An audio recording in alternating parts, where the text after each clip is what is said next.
Ela foi expulsa de casa grávida, com a alma despedaçada e 2 corações batendo dentro de si. Sozinha, sem apoio, sem explicações, Sofia recomeçou a vida do zero. Criou seus filhos com coragem, escondendo deles a dor de um passado cruel.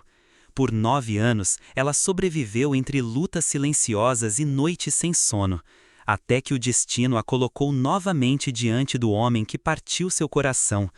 Mas desta vez, ela não voltou para pedir nada, e sim para revelar uma verdade que destruiria tudo o que ele acreditava.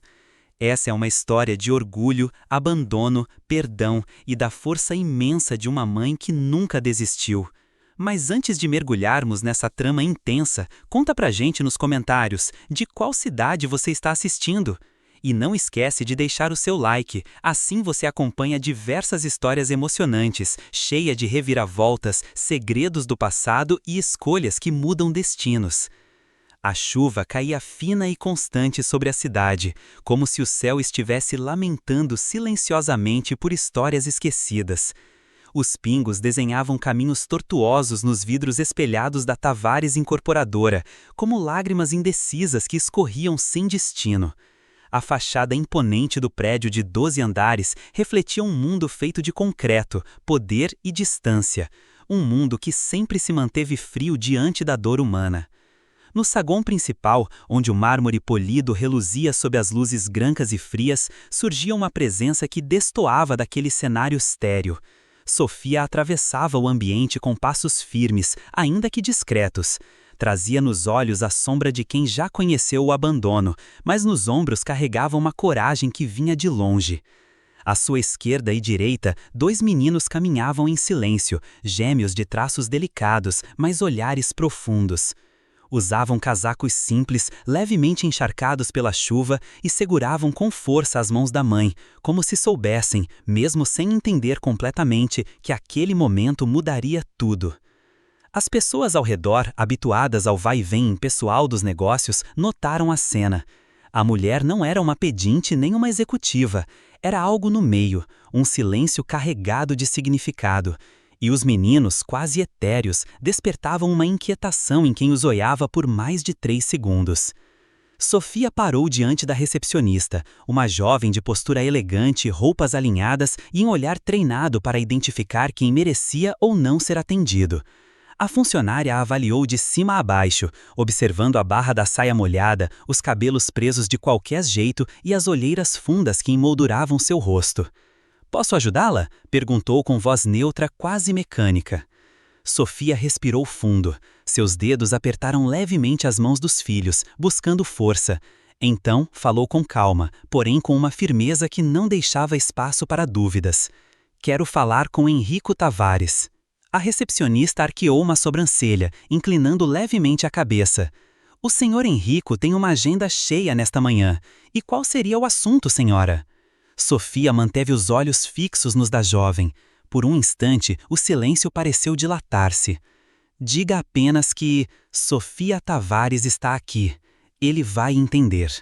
No último andar, onde o silêncio era cortado apenas pelo som ritmado de um relógio de parede e pelo leve tilintar do copo de uísque esquecido, Henrico Tavares revisava documentos com a frieza de quem acostumou-se a comandar impérios.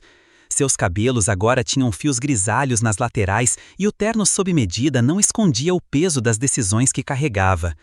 O telefone interno tocou e ele atendeu com tédio disfarçado. "Senhor Tavares, há uma mulher aqui embaixo. Disse que é Sofia Tavares. Está com 2 crianças." A frase caiu como uma bomba em seu escritório. Henrico não respondeu, ficou paralisado, o telefone ainda colado ao ouvido, enquanto um arrepio lhe percorria a espinha. O nome dela, depois de tantos anos. O uísque escorregou por seus dedos e caiu no chão, o som do vidro quebrando ecoando como um trovão atrasado. Sofia, aquela presença que ele enterrou com esforço, ou pensou ter enterrado. Imagens antigas vieram à tona com violência, uma noite tempestosa, raios cortando o céu enquanto a casa tremia com o som de sua voz em fúria. Fotos jogadas sobre a mesa, acusações vomitadas sem provas. E ela, aos prantos, tentando explicar, tentando suplicar. "Eu estou grávida, Henrico." Ele não quis ouvir. O orgulho ferido, a dor surda da decepção, o medo de ter sido enganado, tudo falou mais alto. Achou que fosse mais uma armadilha, que ela estava tentando manipulá-lo. Então disse a frase que cortaria os dois para sempre: "Some da minha vida." Naquele instante, a porta se fechou atrás de Sofia, que partia sob a tempestade, levando no ventre 2 corações que nasceriam longe do nome Tavares. 2 filhos que ele jamais viu crescer, 2 rostos que agora, 9 anos depois, subiam com ela as escadas do seu passado. E a vida, impiedosa, vinha cobrar o preço da sua cegueira. Sofia fugiu como quem tenta deixar para trás não apenas uma cidade, mas os estilhaços de uma vida desfeita. Cruzou estradas com os olhos inchados de choro e as mãos tremendo no volante de um carro emprestado, até chegar a um vilarejo escondido entre morros cobertos de eucaliptos e plantações que se perdiam no horizonte. Era um lugar pequeno, esquecido pelos noticiários e pelos grandes mapas, mas ali, entre ruas de terra batida e janelas sempre entreabertas, ela encontrou anonimato e uma tênue esperança de recomeço. A gravidez se desenrolou como uma travessia solitária por uma ponte estreita em meio à neblina, sem apoio, sem carinho, sem qualquer mão estendida. Sofia arranjou trabalho onde podia, nas lavouras, colhendo sob o sol escaldante com a barriga crescendo a cada dia. Depois limpando casas de manhã e cuidando de idosos à noite. O corpo exausto e as costas arqueadas não a detinham. Apenas ao cair da noite, em um quartinho de madeira nos fundos de uma pensão barata, ela se permitia deitar e sentir as dores físicas e emocionais. As contrações vieram cedo demais, em uma madrugada chuvosa que parecia ecoar a própria angústia dela. O hospital municipal era modesto, com paredes descascadas e cheiro de álcool barato. Sofia foi atendida às pressas, gêmeos, prematuros, pequenos demais, frágeis demais. Quando ouviu os primeiros choros, chorou com eles. Mas depois o silêncio de um dos bebês no berçário a fez congelar. Davi, o menorzinho, havia nascido com complicações respiratórias e foi direto para a incubadora. A cada dia, Sofia sentava à beira do vidro, observando-o com os olhos marejados, cantando baixinho canções que sua mãe lhe cantava na infância. Ela não tinha muito, mas nunca permitiu que isso definisse o que os filhos teriam. Vendia doces, costurava à mão, limpava o que fosse preciso. Dormia pouco, lutava muito. Os frascos de antibióticos e xaropes dividiam espaço com brinquedos improvisados e livros infantis achados em feiras. Davi cresceu com mais cuidados, com mais noites em claro, com mais orações. E Gabriel, o irmão, desde cedo aprendeu a ser o protetor, mesmo pequeno. Sofia fez o possível e o impossível para não deixar faltar amor. Jamais contou quem era o pai. Guardava esse nome como quem esconde uma cicatriz. Nem para os filhos ela revelou. Quando perguntavam, ela apenas sorria triste, desviava o olhar e dizia: "Um dia vocês vão entender." Mas no fundo, temia o momento em que a verdade batesse à porta. Até lá, viveria cada dia com a dignidade silenciosa de quem perdeu quase tudo, mas nunca deixou de ser mãe. Daniel e Davi cresceram sob o teto modesto de uma casa alugada, com paredes finas e telhado que estalava nas noites frias. Mas ali dentro, o calor do amor preenchia cada canto. A sala era pequena, mas cheia de vida. Desenhos colados na parede, almofadas gastas e uma estante feita de caixotes empilhados onde repousavam livros emprestados da biblioteca comunitária. Sofia os incentivava a ler desde cedo, e cada página virada era uma janela para mundos onde a pobreza não existia e onde finais felizes pareciam possíveis. Os brinquedos eram feitos de papelão, garrafas plásticas e criatividade, e valiam mais do que qualquer eletrônico. Corridas no quintal de terra batida, tardes construindo cabanas com lençóis velhos, noites com lanternas sobre os cobertores inventando histórias. Os risos ecoavam como música, mesmo quando o jantar era apenas arroz e ovo. Daniel era o mais falante, o que fazia perguntas demais, sempre com os olhos atentos e um brilho de inquietação. Era ele quem defendia o irmão dos colegas maldosos na escola, quem lia em voz alta para Davi quando o outro estava cansado. Já Davi era mais quieto, mais observador. Os olhos dele pareciam enxergar além. Havia uma profundidade melancólica no garoto, talvez pelo cansaço, talvez pela consciência precoce de que seu corpo era mais frágil. Desde o nascimento, Davi exigia cuidados constantes, idas ao hospital, exames de rotina, uma bateria de medicamentos, noites no pronto-socorro quando as crises vinham. Sofia escondia o desespero atrás de um sorriso cansado, mas era no silêncio do banheiro, com a água do chuveiro disfarçando os soluços, que ela liberava o medo. Mesmo assim, nunca faltou força para lutar. Nunca. Aos 9 anos, durante mais uma consulta, o médico, um homem gentil e voz firme, olhou para Sofia com uma gravidade contida. O tratamento ideal para o Davi depende de um exame genético direto do pai. Precisamos conhecer melhor o histórico familiar dele. A frase ficou martelando por dias na mente de Sofia. Ela passou noites em claro, sentada à beira da cama, assistindo Davi dormir com a respiração levemente ofegante. O passado que ela enterrara com tanto esforço agora erguia a mão, exigindo ser confrontado. Não se tratava de orgulho, nem de medo. Era amor, e ela não podia deixar esse amor sucumbir à vaidade. Tomou a decisão em uma manhã cinzenta. Vestiu os meninos com suas melhores roupas, arrumou os cabelos com capricho e os levou de ônibus até a cidade grande. O prédio da Tavares Incorporadora se erguia como uma muralha de vidro e aço, refletindo o céu nublado em tons metálicos. Ao entrarem na recepção, Sofia segurava com firmeza a mão de cada filho.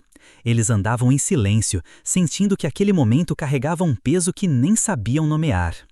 No último andar, Henrico Tavares estava em meio a uma reunião de negócios, com gráficos projetados em telas de última geração e secretários anotando decisões com precisão.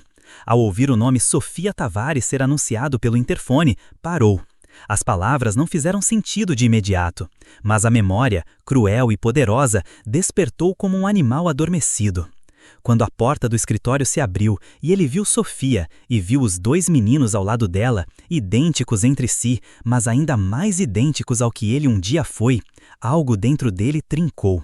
O tempo pareceu parar, o mundo, com seus contratos e cifras, tornou-se subitamente irrelevante.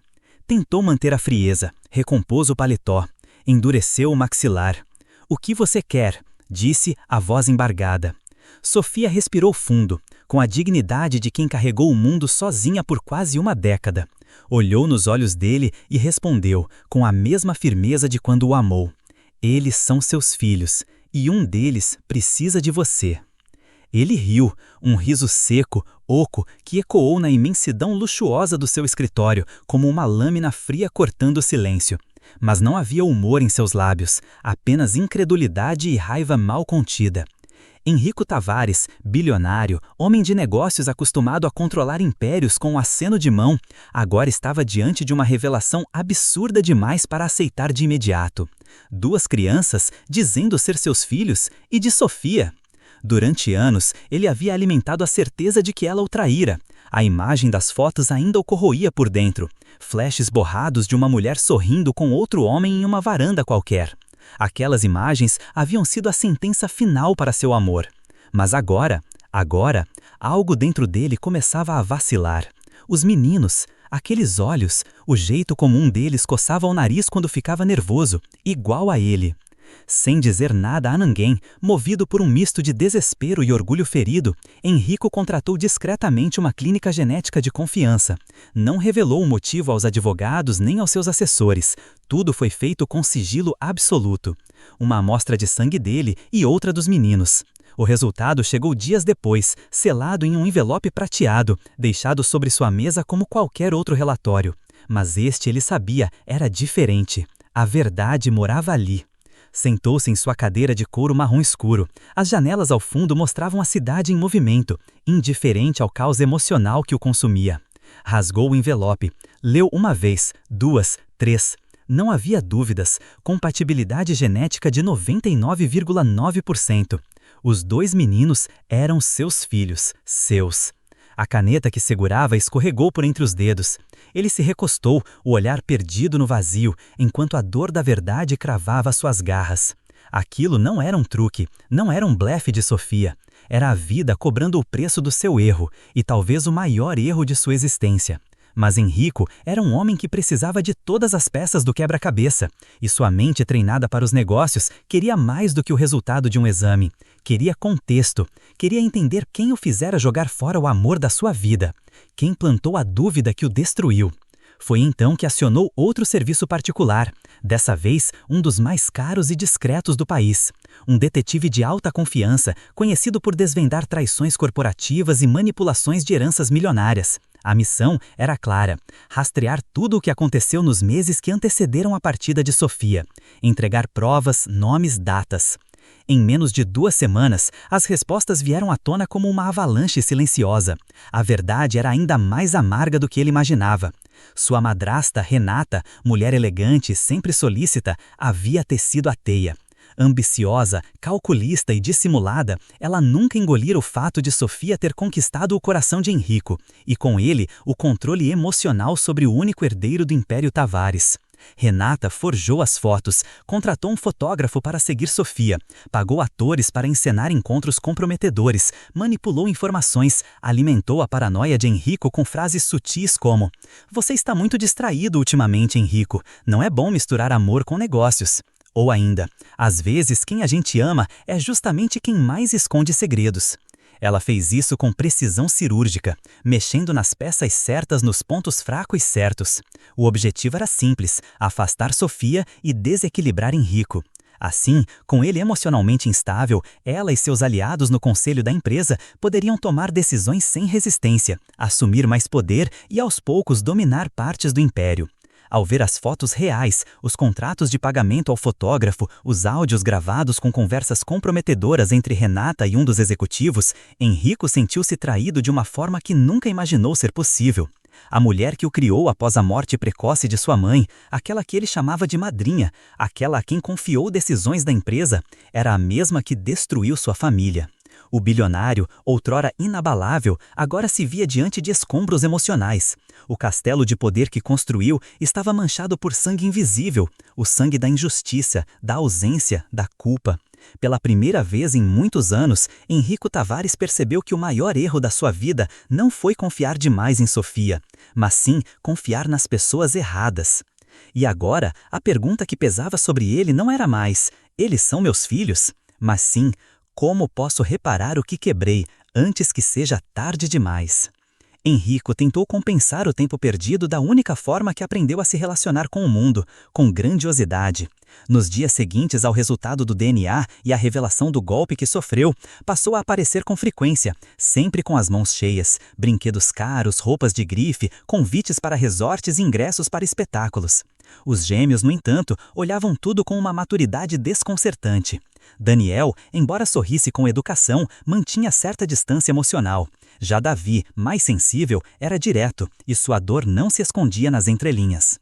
"Onde você estava quando a gente chorava de fome?", perguntou ele em uma tarde chuvosa, enquanto Henrico tentava entregar um videogame recém-lançado. Sua voz era baixa, mas cortante. Os olhos, idênticos aos do pai, estavam marejados, mas firmes. Aquela pergunta não era apenas um desabafo infantil. Eu não voltei por mim, voltei por eles. Não quero seu dinheiro, não quero suas promessas. Só quero que você seja pai, presente, real, todos os dias, não só quando for conveniente." Essas palavras, ditas na pequena cozinha da casa alugada por Sofia, onde o cheiro de café coado se misturava ao som de um ventilador antigo, ecoaram em Henrico como uma sentença. A casa era simples, mas cheia de vida. Desenhos dos meninos colados na geladeira, livros escolares empilhados no canto, um vaso de margaridas murchas sobre a mesa de madeira lascada. Tudo ali contava uma história que ele perdeu, que ele havia ignorado e não podia comprar. Numa noite de insônia, de volta ao seu apartamento luxuoso, onde tudo era organizado demais, silencioso demais, Henrico decidiu mexer em uma caixa esquecida no fundo de um armário. Dentro, um álbum antigo, capa de couro desgastada, com o cheiro morno da nostalgia. Sentou-se na poltrona da biblioteca e folheou devagar. Ali estavam os vestígios de uma vida que ele enterrou sem nem perceber. Fotos dele e de Sofia em viagens, sorrisos abertos, momentos espontâneos. Uma imagem em especial o paralisou. Ele com os braços ao redor dela em frente ao mar, os dois rindo como crianças. Era outro homem. um homem com esperança, com amor no olhar. As lágrimas vieram sem aviso, escorreram silenciosas, como se cada página virada arrancasse uma camada de armadura do peito. Ali, sozinho entre livros caros e lembranças amareladas, Henrico Tavares chorou, não por perda material, mas pela ausência de si mesmo, pela ausência na vida dos filhos, pela ausência no amor de Sofia. Naquele instante, compreendeu que o homem que um dia fora havia morrido no mesmo momento em que gritou para Sofia ir embora. Mas ali, entre memórias e arrependimentos, talvez houvesse uma fagulha de renascimento. Não como marido, não como empresário, mas como pai. E pela primeira vez, Henrico entendeu que essa seria a tarefa mais difícil e mais necessária que ele já enfrentaria. O cheiro estéril de álcool pairava no ar do hospital, misturado ao perfume frio das flores artificiais que enfeitavam o corredor do setor pediátrico. As paredes claras, iluminadas por uma luz branca quase cruel, não conseguiam apagar o peso emocional que impregnava cada passo de Sofia. Ela estava ali para acompanhar mais uma bateria de exames de Davi, mas o destino tinha planos adicionais para aquela manhã. Ao virar o corredor, seus olhos se encontraram com uma figura conhecida, elegante, com cabelos perfeitamente arrumados e um olhar que misturava desprezo e superioridade. Vera Tavares, a madrasta de Henrico. O coração de Sofia deu um salto, mas ela não demonstrou. Endireitou a postura e respirou fundo. Não havia medo, apenas uma fúria contida por anos. Então é verdade, disse Vera, com a voz carregada de veneno. Você voltou, com um espetáculo a tiracolo. Sofia permaneceu firme. Seus olhos ardiam, mas sua voz saiu cortante e serena como o fio de uma lâmina. Eu voltei por eles, e por tudo que você tentou destruir. Você não roubou só meu nome, roubou os anos mais preciosos da vida do Henrico. Você destruiu uma família, mas não vai destruir meu filho. A frase reverberou pelo corredor silencioso como um trovão abafado. Henrico, que vinha logo atrás, com a pasta dos exames em manos, ouviu tudo. Parou, como se o tempo tivesse congelado. Seus olhos passearam entre a mulher que o criou e que sempre controlou seus passos e a mulher que ele expulsou injustamente. Ali, tudo fez sentido. A sombra que pairava sobre seu julgamento por anos tomou forma diante dele. Pela primeira vez, ele viu Vera como ela realmente era. Fria, manipuladora, desumana. Ele não disse uma palavra a ela. Apenas olhou nos olhos daquela que por tanto tempo chamou de mãe e, com o silêncio mais definitivo do mundo, virou as costas. O gesto foi mais eloquente do que qualquer grito. Um laço se rompeu ali, um ciclo terminou e outro começou. Na consulta que se seguiu, o clima era tenso. O médico, um especialista importado de São Paulo, folheava os exames com uma expressão que não tranquilizava. Davi, sentado ao lado de Daniel, brincava em silêncio com um boneco feito à mão que Sofia costurava com retalhos velhos. O brinquedo estava desgastado, mas era amado. O quadro exige urgência, disse o médico, com a voz baixa, mas firme. O tipo de degeneração genética que detectamos é raro e requer um tratamento específico, disponível apenas fora do país. Sofia sentiu as pernas falharem por um segundo. Henrico, ao lado, levou a mão à testa. O mundo parecia girar em câmera lenta. Existe um fator genético envolvido, continuou o médico, e pode afetar outras gerações. Por isso, precisamos estudar também os pais biológicos com profundidade. O silêncio que se seguiu foi espesso, quase palpável. Sofia apertou a mão de Davi com força e soltou devagar, como se algo dentro dela se quebrasse. Mais tarde, do lado de fora da ala de exames, sentados em um banco de madeira sob a sombra de uma árvore seca, Sofia encarou Henrico. O sol filtrava-se por entre os galhos nus, pintando sombra sobre o rosto abatido dos dois. Se algo acontecer comigo, disse ela finalmente, você vai precisar ser mais que um nome no registro. Vai ter que ser pai, totalmente, sem desculpas, sem sumiços. Eles precisam de alguém que fique. Havia dor em sua voz. Não um medo egoísta, mas um temor maternal, desesperado, de quem conheceu a solidão de criar duas vidas com as próprias mãos e sabia que não podia mais continuar sozinha. Henrico assentiu, engolindo a culpa que queimava sua garganta. O tempo da hesitação tinha acabado, e naquele instante ele entendeu que não bastava pedir perdão, era preciso merecer a confiança que perdeu. Os dias de Henrico, antes marcados por reuniões milionárias e brindes com taças de cristal, agora começavam com café coado na hora e risadas infantis na cozinha.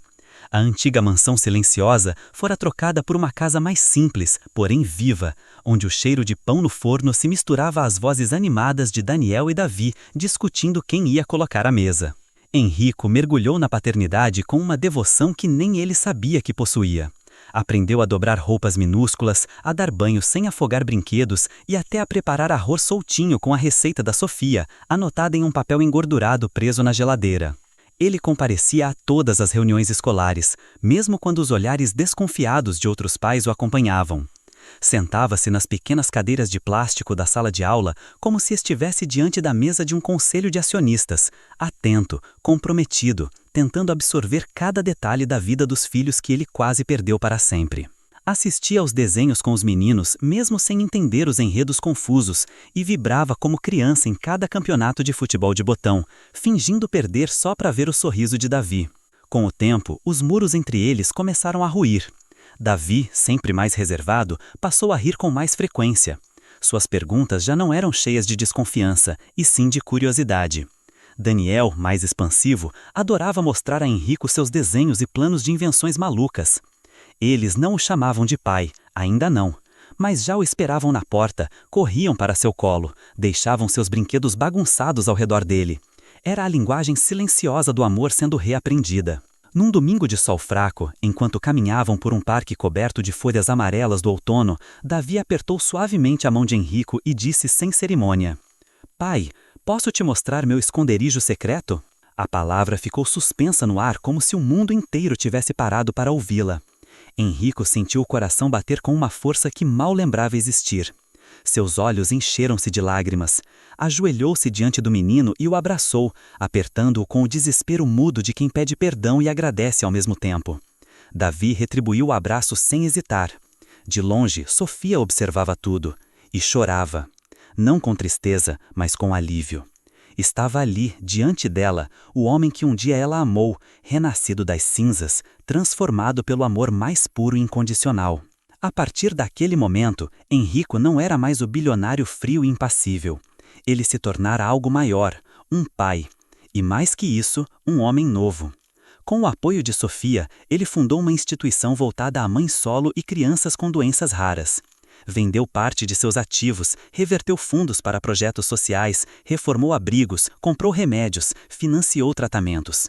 Dedicou tempo, recursos e energia para devolver ao mundo um pouco da dignidade que ele próprio havia negado à mulher que amava. Os jornais noticiaram, a sociedade comentou, mas ele já não ligava para reputações ou manchetes. Sua medida de sucesso agora eram os sorrisos de seus filhos ao acordar. Sofia também floresceu. Voltou a costurar, desta vez em seu próprio ateliê, decorado com cores suaves, tecidos leves e moldes espalhados como planos para futuros sonhados. Havia orgulho em sua postura, brilho nos olhos. Ela não precisava mais esconder quem era. Os três, juntos, formavam uma família que não seguia os padrões, mas exalava a verdade. Uma família forjada na dor, reconstruída na coragem e selada pelo perdão. Na formatura do ensino fundamental, Daniel foi o orador da turma. Com os cabelos bem penteados e a camisa branca levemente amarrotada, ele subiu ao palco. Sua voz ecoou clara. A gente não escolhe de onde vem, mas pode escolher para onde vai. Obrigado, mãe. Obrigado, pai. A plateia aplaudiu. Sofia segurou as lágrimas. Henrico pegou sua mão. Foi um toque sutil, mas cheio de significado. Não precisavam voltar ao que foram. O passado já os moldara o suficiente. O que importava agora é o futuro, e este, enfim, pertencia a eles. Essa história tocou seu coração? Compartilhe com a gente nos comentários, sua opinião é muito importante. Se esse vídeo te emocionou, deixe um like para nos ajudar a continuar trazendo histórias assim. Ah, e aproveita para se inscrever no canal.